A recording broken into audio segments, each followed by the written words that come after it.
கேரளாவில் ஒரு சிறிய கிராமத்தில் பசுமையின் நடுவே ஒரு சிறிய குடும்பம் வாழ்ந்து வந்தது. பைசல், அவனது மனைவி ஆயிஷா, அவர்களது மகன் ஷஹீர். ஆனால் இந்த குடும்பத்தின் வாழ்க்கை அவ்வளவு எளிதாக இருக்கவில்லை. வறுமை அவர்களை அடிக்கடி வேட்டையாடியது. ஷஹீர் சிறுவயது முதலே இந்த கஷ்டங்களை பார்த்து வளர்ந்தவன். அவனது மனதில் ஒரே கனவு தன் தந்தையையும் தாயையும் இந்த வறுமையிலிருந்து மீட்க வேண்டுமில்லையா? ஷஹீர் கல்லூரி படிப்பை முடித்தான். ஆனால் நல்ல வேலை கிடைக்கவில்லை. இறுதியாக ஒரு ஹோட்டலில் மாதம் 7000 ரூபாய் சம்பளத்தில் வேலை கிடைத்தது. ஆனால் இந்த குறைந்த வருமானத்தால் குடும்பத்தின் நிலையை மாற்ற முடியவில்லை. ஏதாவது பெரிய காரியம் செய்ய வேண்டும், ஒரு தொழில் தொடங்க வேண்டும் என்று ஷஹீர் யோசித்தான். ஒரு நாள் ஷஹீரின் பழைய நண்பன் ரஷீத் வந்தான். உன் வாழ்க்கை எப்படி போகிறது என்று கேட்டபோது ஷஹீர் மனம் திறந்து பேசினான். ரஷீத், என் குடும்பத்தை இந்த துயரத்திலிருந்து மீட்க வேண்டும். ஒரு 60000 ரூபாய் கிடைத்தால் நான் ஒரு தொழில் தொடங்குவேன். உன்னிடம் பணம் இருந்தால் கொடு, நான் திருப்பிக் கொடுக்கிறேன். இல்லையென்றால் வருமானத்தில் 40 விழுக்காடு ஒவ்வொரு மாதமும் உனக்கு கொடுக்கிறேன். ரஷீத் சற்று யோசித்தான். எனக்கு ஒரு யோசனை இருக்கிறது ஷஹீர். என் மாமா சவுதி அரேபியாவில் ஒரு பெரிய தொழிலதிபருடன் இருக்கிறார். அங்கு சென்றால் மாதம் 50000 - 60000 ரூபாய் வரை சம்பாதிக்கலாம். உனக்கு ஆர்வம் இருக்கிறதா? ஷஹீரின் கண்கள் பளிச்சிட்டன. அதற்கு என்ன ரஷீத்? இங்கு சிறிய வேலை செய்து நேரத்தை வீணாக்குவதை விட சவுதிக்கு போய் பணம் சம்பாதித்து பிறகு இங்கு தொழில் தொடங்குவது நல்லதுதானே என்று அவன் உற்சாகமாகச் சொன்னான். நாட்கள் கடந்தன. ரஷீத் தன் மாமாவிடம் பேசி ஒரு வேலையை ஏற்பாடு செய்தான். ஆனால் ஒரு பிரச்சனை. சவுதிக்கு போக 2 லட்சம் ரூபாய் தேவை. ஷஹீரிடம் 6000 ரூபாய் மட்டுமே இருந்தது. இனி நான் என்ன செய்வேன் என்று அவன் யோசித்தான். ரஷீத் சொன்னான், நீ டென்ஷன் ஆகாதே, மீதி பணத்தை நான் ஏற்பாடு செய்கிறேன். நீ போய் சம்பாதித்து திருப்பிக் கொடுத்தால் போதும். அப்படியே ஷஹீர் சவுதி அரேபியாவுக்கு பயணமானான். அங்கு ஹமீத் என்ற ஒரு கோடீஸ்வரனின் வீட்டில் வேலை கிடைத்தது. ஹமீத் தன் தொழில் காரணமாக அடிக்கடி வெளிநாடுகளுக்கு போவான். ஹமீத்துக்கு 2 மனைவிகள். முதல் மனைவி பாத்திமா 40 முதல் 50 வரை வயது அளவில். அவர்களுக்கு 20 முதல் 25 வரை வயதில் பிள்ளைகள் இருந்தனர். இரண்டாவது மனைவி லைலா, வயது 24 மட்டுமே. லைலாவை பார்க்க மிகவும் அழகாக இருந்தாள் இல்லையா? ஹமீத் ஷஹீரிடம் சொன்னான், முதலில் வீட்டு வேலை செய். உன் செயல்பாட்டை பார்த்து பிறகு டிரைவர் வேலை தருகிறேன். ஷஹீருக்கு ஓட்டுதல் தெரியும். அவன் வீட்டு வேலையும் ஓட்டுதலும் செய்தான். ஹமீதுக்கு அவனது வேலை மிகவும் பிடித்தது. நீ திறமையானவன், ஆனால் ஒரு நிபந்தனை, என் மனைவிகளோ பிள்ளைகளோடோ பேசக்கூடாது.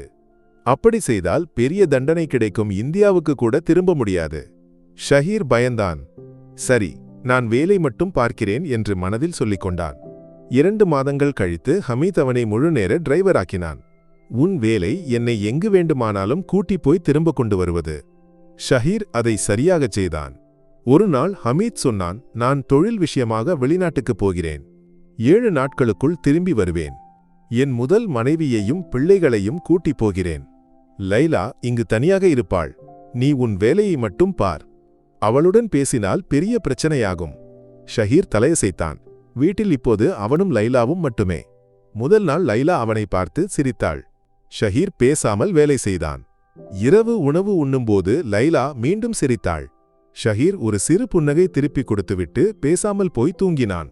அன்று இரவு லைலா அவனது அறைக்கு வந்து அவனது கையை பிடித்தாள். ஷஹீர் அதிர்ச்சியடைந்து கையை உருவி வேகமாக வெளியே ஓடினான்.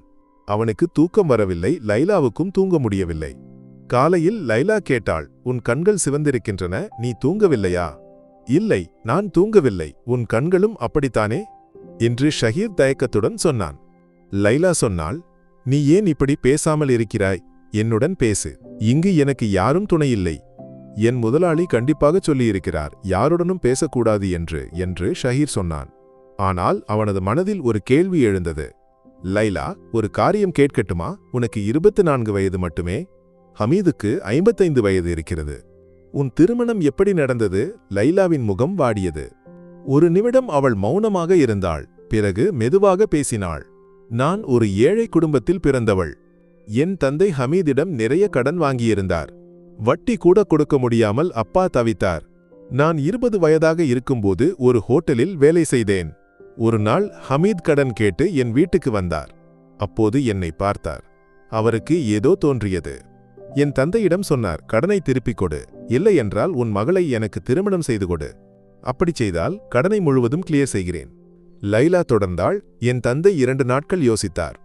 3வது நாள் ஹமீதை அழைத்து திருமணத்துக்கு சம்மதித்தார். அப்படியே நாங்கள் திருமணம் செய்து கொண்டோம். ஆனால் ஹமீதின் முதல் மனைவி பாத்திமாவுக்கு நான் மனைவி என்று தெரியாது. அவர்கள் என்னை ஒரு வேலைக்காரியாகத்தான் பார்க்கிறார்கள். நாங்கள் ரிஜிஸ்டர் திருமணம் கூட செய்யவில்லை. நான் இங்கு ஒரு வேலைக்காரியைப் போலவே வாழ்கிறேன். ஷஹீர் அதிர்ச்சியடைந்தான். அப்போ ஹமீத் உன்னை ஒரு வேலைக்காரியைப் போல வீட்டில் வைத்திருக்கிறாரா என்று கேட்டான். லைலா தலையசைத்தாள். அன்று இரவு லைலா மீண்டும் ஷஹீரிடம் பேசினாள். உன்னை பார்க்கும்போது எனக்கு ஒரு ஆறுதல் தோன்றுகிறது. உன்னுடன் இருந்தால் இந்த வாழ்க்கையிலிருந்து விடுதலை கிடைக்கும் என்று தோன்றுகிறது. ஷஹீர் ஒன்றும் பேசவில்லை. அவனுக்கு லைலா மீது பரிதாபம் தோன்றியது. அன்று இரவு அவர்கள் இருவருக்கும் இடையே உடல் ரீதியான நெருக்கம் ஏற்பட்டது. மறுநாள் இருவருக்கும் ஒரு தயக்கம் தோன்றினாலும் படிப்படியாக இயல்பாக பழகத் தொடங்கினர். 4 நாட்கள் கழித்து அவர்களுக்கிடையேயான பிணைப்பு மேலும் வலுவடைந்தது. லைலா சொன்னாள், இனி 2 நாட்கள் மட்டுமே இருக்கின்றன.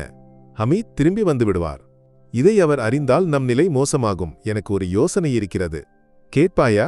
ஷஹீர் குழம்பினான். என்ன உன் யோசனை? லைலா சொன்னாள், நாம் இந்தியாவுக்கு போகலாம். உன்னுடன் திருமணம் செய்து அங்கு வாழ்வேன். எனக்கு இங்கிருந்து விடுதலை வேண்டும். ஷஹீர் பயந்தான். இது சரியாகுமா? ஹமீதுக்கு இது தெரிந்தால் என் உயிருக்கே ஆபத்து. நான் கடன் வாங்கித்தான் இங்கு வந்தேன். இந்தியாவுக்கு திரும்பினால் என்ன செய்வேன்? லைலா ஆறுதல் அளித்தாள். உனக்கு ஒன்றும் ஆகாது. ஹமீத் என்னை ஒரு வேலைக்காரியைப் போல வைத்திருக்கிறார். இது நீதிமன்றத்துக்கு சென்றால் அவர்தான் பிரச்சனையில் மாட்டுவார். வீட்டில் உள்ள தங்க நகைகளையும் சில முக்கிய ஆவணங்களையும் எடுத்துக்கொண்டு போகலாம். அதை வைத்து புதிய வாழ்க்கையை தொடங்கலாம். அவர்கள் ஒரு கடிதம் எழுதினர். லைலா எழுதினாள், நான் லைலா ஷஹீருடன் இந்தியாவுக்கு போகிறேன். நாங்கள் திருமணம் செய்து கொள்வோம். நீ என்னை ஒரு வேலைக்காரியைப் போல வைத்திருந்தாய். இது நீதிமன்றத்துக்கு சென்றால் உனக்கு பெரிய தண்டனை கிடைக்கும்.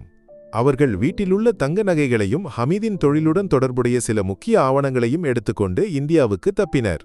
ஹமீத் திரும்பி வந்தபோது வீடு பூட்டிய நிலையில் இருந்தது. முதலில் அவர் நினைத்தார் லைலா ஷாப்பிங்குக்கு போயிருக்கலாம் என்று. ஆனால் அவளது போன் ஆஃப் செய்யப்பட்டிருந்தது. 3 மணி நேரம் கழித்து அவர் வீட்டின் பூட்டை உடைத்து உள்ளே சென்றார். அங்கு கடிதத்தை கண்டார். அதை படித்தபோது ஹமீதின் கைகள் நடுங்கின. லைலா சொன்னது உண்மை என்று அவருக்கு தெரியும். நீதிமன்றத்தில் சென்றால் தனக்குத்தான் தோல்வி என்று அறிந்திருந்தார். ஹமீத் தன் முதல் மனைவி பாத்திமாவிடம் சொன்னார், லைலா போய்விட்டாள். பாத்திமா அதை பொருட்படுத்தவில்லை. ஒரு வேலைக்காரி போனால் போகட்டும் என்று அவள் கோபமாக சொன்னாள். ஹமீத் மௌனமாக இருந்தார். ஷஹீரும் லைலாவும் இந்தியாவுக்கு வந்து சேர்ந்தனர். அவர்கள் தங்க நகைகளை விற்று ஒரு தொழில் தொடங்கினர். ரஷீதின் கடனை திருப்பிக் கொடுத்தார்கள். தொழில் வெற்றியடைந்தது. அவர்களுக்கு குழந்தைகள் பிறந்தனர். இப்போது அவர்கள் மகிழ்ச்சியாக வாழ்கிறார்கள்.